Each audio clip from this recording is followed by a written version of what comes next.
Welcome back to the third and final video of the mini-series where I completely furnish this beautiful apartment building in industrial style.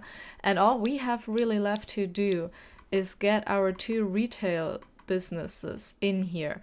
Now, technically we can't have those because this is gonna be a rental building. We can't mix rentals with community lots, but we can fake community lots. So all we have to figure out is what we want in these places, and then our tenants can just go there. Now we have a karaoke bar there, and it's a little weird that it's the only nightlife business we have. So I was thinking we could put a bar or even another karaoke bar in here as well, just so this is more like the lively downtown space to go. Now we obviously can't have a functioning bar, we would always have to hire a bartender, but we can't fake that. First, I just want to figure out the flooring. I want this to be different from the apartments. I'm thinking either stone floors or really sturdy wood.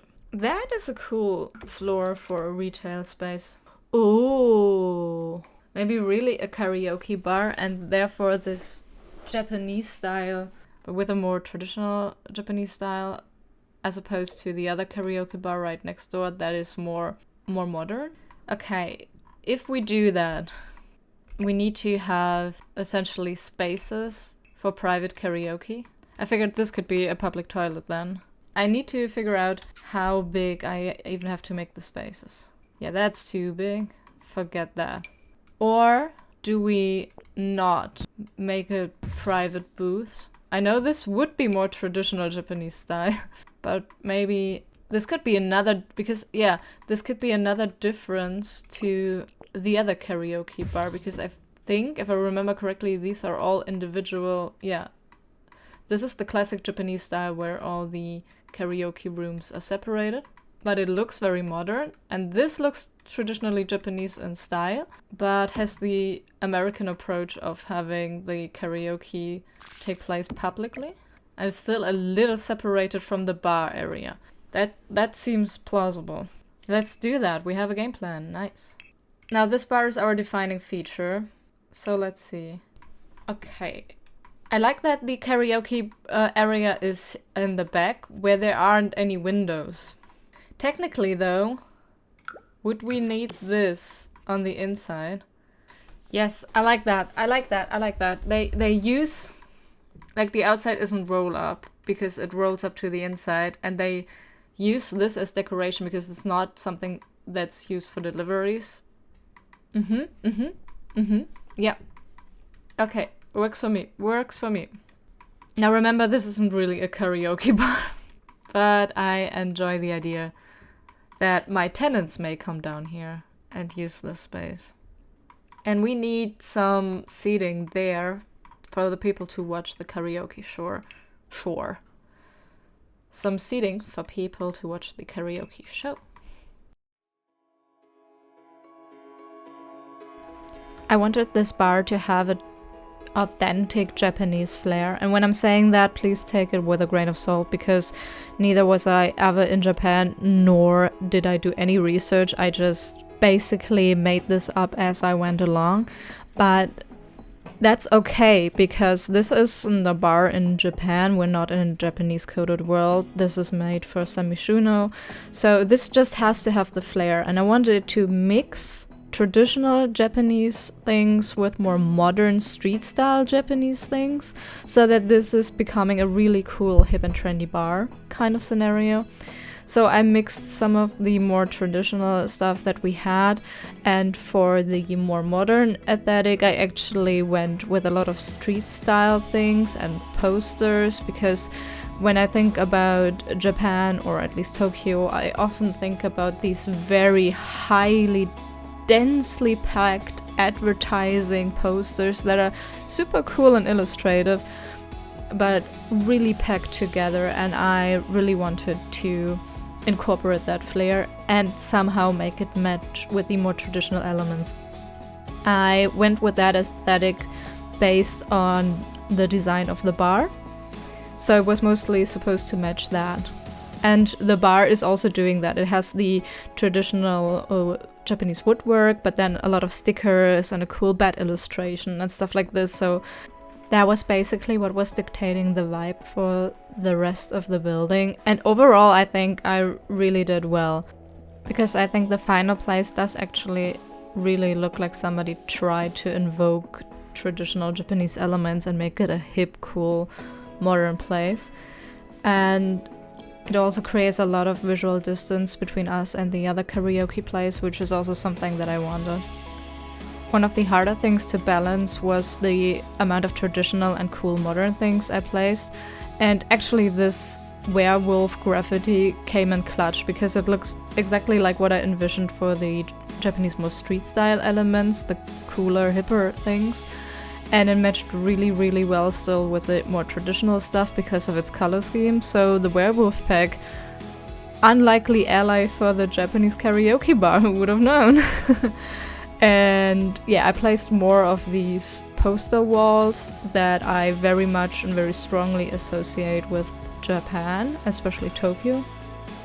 And I tried to vibe match these cool posters and this modern energy with the more traditional paintings as well. For example, I picked a warrior that was in the same color scheme and looked a little bit more fun, as well as traditional. I picked the more illustrative brushstroke art, and I also picked this pufferfish, which I think is really fun.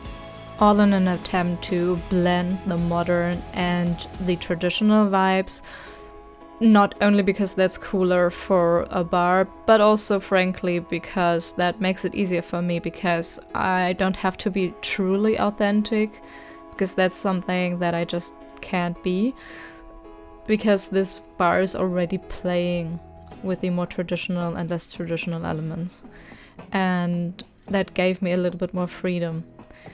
I also switched the layout of the bathroom a little bit, which left me with this weird corner next to the toilet. For a brief second, I considered placing a chair there, but who wants to sit next to the toilet? So I just placed some decoration there. In the end, just one thing that I also associate with Japan is cute mascots and figurines. So I just placed random gadgets that are mascots or look like mascots, and I placed them on a little table there, just so the room is a bit more cutesified, because that's also very Japanese. And then I added final touches like lighting, and I wanted this to be relatively moody and down to earth because it's a bar, and I wanted party lights in the back because it's a karaoke bar. Honestly, the places are kind of separated, with the back room being for karaoke and the front room being for the bar area, so it made sense that these two places could also have a slightly different atmosphere and lighting.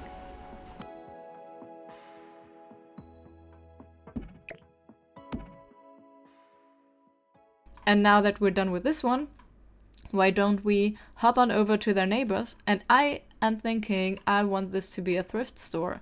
Now, the thrift store is usually combined with the bubble tea store, and it is a specific lot type, which means it wouldn't function here. So I'm making this only a thrift store, and it won't really work. And I think this here will be a back of the store kind of situation. There won't be a lot here, but I want this to have a back. And these here will be changing rooms. I'm just placing random things right now so I don't forget. They don't need to have the same floor as the other business because they are not related businesses. They have nothing to do with one another. Maybe just a regular floor like this. I kind of like the idea of having these black wooden walls, actually. Can I find something in a reddish brown? I mean, that works too. Can I have a register even though this is not a community lot? I can. But I want a classic one, I think. And now I can just place the thrift store stuff. Which do I want? I think I want the golden ones. Getting a bunch of them. I'll start with those. And then what I'll actually do is I place a few items around the walls so that it's actually a thrift store and not just for clothes. That seems browsable. Normally in a real store that would be way in your way, and then you would have routing problems, but Sims already have routing problems, so I don't have to add any to them. I was looking for the photo booth. I really want to use that item, I just don't know where, because it's larger than I anticipated. I thought it was a 2-tile item, not a 3-tile item. Why not? I'll just place the other items first, and then I'll move some walls, I think. Like, this can have some regular items. I'll take out the filter to do a wall. Really annoys me that this doesn't work with filters, because yeah, I know walls aren't a pack, but like, why does the filter apply to that? Okay, and we also need these in the changing rooms, because there's nothing more annoying than when you have no place to put your stuff. So this is just where you can place your clothes. In fact, I'm gonna hang a few clothes here and there because you often have that. And also a chair to sit. And they also need curtains because we don't want everybody to watch us when we're changing, right? So that's not super bad. The blanket from the werewolf pack is a good vibe for the changing rooms in a thrift store. Very opaque. It has this tarp thingy that a lot of changing rooms have. Looks self-made. Like it. And High School Pack came with these very few clothes too. Like only 2 or 3. And I think that's very great for a changing room. Because you'd hope that if people leave them there, workers would pick them up, unfortunately. Okay, and now I'm gonna stuff all of these shelves with random shit. Like, they're selling thrift store items. Random shit it is. Chasing stars and holding you. I can't see the end, but we'll see it through.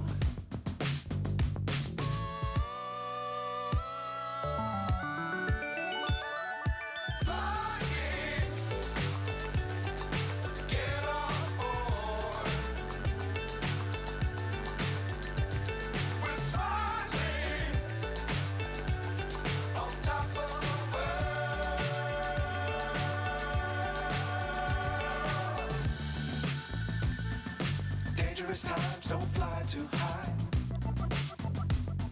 Be sure to keep the ground in sight. Fly forever if you keep it tight. Love the world, but keep the sky on your mind.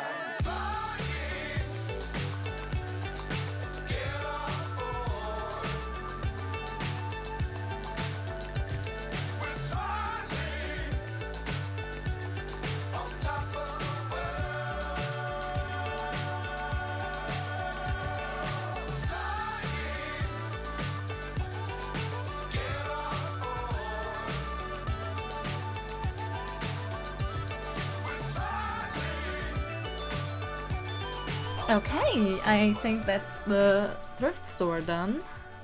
We just need a sign for the outside. Okay, their logo could be this this anchor because of how they are here at the port. Or like, they're not at a port, right? Well, okay, and with that we're finally completely done. And I'm gonna tour this place a little bit now. So here we are at the outside of our building. It's a classic industrial building and therefore fits right in with the scenery. I made it look sturdy and practical, but also modernized and, well, frankly pricey. Especially because it has this loft area above the roof, a reminiscent of its roots in industrialization. Heading on inside, we have this beautiful hallway and then a far less beautiful, dirty and grimy back room with all the utilities you need for this house. So let's head on up to the apartments. First apartment we visit is the couple's den. It's a small apartment with all the necessities. It has a dining place fitting for guests, a small work desk. The living room area is very unique, basically half in the hallway, but it has a big balcony that they use mostly for breakfast, I believe, that they prepare in their relatively small kitchen, but it's more than enough.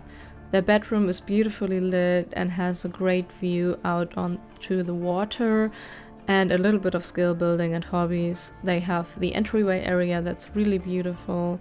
And right next to them is the very single apartment. It's a one-room apartment without a bedroom. It has a Murphy's bed, but it has a spacious bathroom and a very spacious kitchen, even though it's just on one wall. They use gardening pots as a privacy fence and otherwise just have something to sit there. It is a very young place designed with students in mind, and it's right opposite of a place that's for a family. The apartment has a spacious living and dining area. It has a barbecue and dining space on the big balcony. They have a big couch, a gaming console, a large library and a huge kitchen. Everything you need for a family. The bedroom is designed with calm and stillness in mind, where the parents can wind down after a day with the kids, maybe do some gardening on their private balcony. Just really toned it down there. Right next to them is the bathroom. Everything you need, nothing more. And right next to that is the kids' room. It's a chaotic and fun place where the kids' personality really shines through, I hope. Next floor up, we have the roommate's apartment, where two, maybe students, live together in this big apartment that they couldn't afford on their own. It is made for gathering with their friends, really a social space. They have a bar, they have a large dining area, and they have a foosball table in the weird back nook. They have obviously 2 rooms, and they're designed to show their individual and different personalities and hobbies. They divided the balcony so that each of them could have a private balcony. And yeah, try to make the rooms incredibly different so that 2 incredibly different Sims can have their very individuality shine through there. Opposite to them lives another family, this time with a cat and a toddler. They have a colorful home with toys everywhere. I wanted the home to represent togetherness, slight chaos, and the bedroom of the parents is also their office because the common space is dedicated to family life. The toddler's room is very chaotic, but also full of fun things for the toddler to do. On the top we have the loft unit. The loft is a very cool space. It's the most expansive unit in the building and it's supposed to show it. It's for somebody who's stylish and young and just has all the money to pay for an inner city loft. And they're really embracing this industrial style because why live in an industrial loft without that? They have a giant terrace that they divided into 2 balconies, one private one with gardening and sunbathing, and one social one where you can invite your friends over, have some drinks at the bar, have a barbecue. The first business downstairs is a thrift store, mostly for shopping clothes, but also all other kinds of used objects, and there is a photo booth in there. It's a very chaotic space full of stuff, that's why I left the back area with the shelves empty, so that it's not even more chaotic. Unfortunately, it has to be non-functional, because we can't actually have businesses. Same for the bar, although you can actually utilize the bar in the Japanese style. It's a karaoke bar, the tenants can use the karaoke machine, hire a bartender, and really have a party downstairs if they want to. I try to make it look like a cool hotspot in the city. And yeah, that's it. I hope you enjoy the build. I hope you enjoyed the videos. Thank you so much for watching all of them. Goodbye for now. I see you in the next one.